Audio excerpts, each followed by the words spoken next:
ರಕ್ಷೆ ಅಂದ್ರೆ ಪ್ರತಿಯೊಬ್ಬರಿಗೂ ರಕ್ಷಣೆ ಕೊಡ್ಲಿ ಅಂತ. ಈಗ ನಾವು ಕಟ್ತೀವಲ್ವ ರಕ್ಷೆ, ಅಣ್ಣ ತಂಗಿಗಳ ಬಾಂಧವ್ಯವನ್ನು ಹೆಚ್ಚಿಸ್ಲಿಕ್ಕೆ. ಅಂದ್ರೆ ನಾವು ರಕ್ಷೆ ಕಟ್ಟೋದ್ರಿಂದ ನೀವು ಸುರಕ್ಷಿತವಾಗಿರಿ, ನಮ್ಮ ರಕ್ಷಣೆ ಯಾವಾಗ್ಲೂ ನಿಮ್ಮ ಮೇಲೆ ಇರುತ್ತೆ ಅನ್ನೋ ಉದ್ದೇಶದಿಂದ ಏನ್ ಮಾಡ್ತೀವಿ, ನಾವು ರಾಖಿಗಳನ್ನ ಕಟ್ತೀವಿ.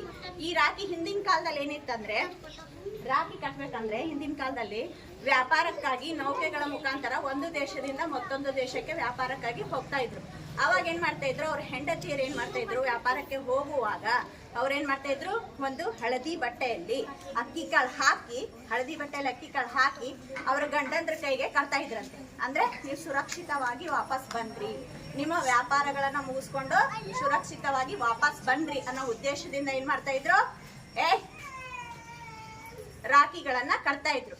ಸುರಕ್ಷಿತವಾಗಿ ವಾಪಸ್ ಬನ್ರಿ ಅನ್ನೋ ಉದ್ದೇಶದಿಂದ ರಾಖಿಗಳನ್ನ ಕಟ್ತಾ ಇದ್ರು. ಅದೇ ಚೇಂಜ್ ಆಗ್ತಾ ಏನಾಯ್ತು, ಈಗ ಒಬ್ರಿಗೊಬ್ರು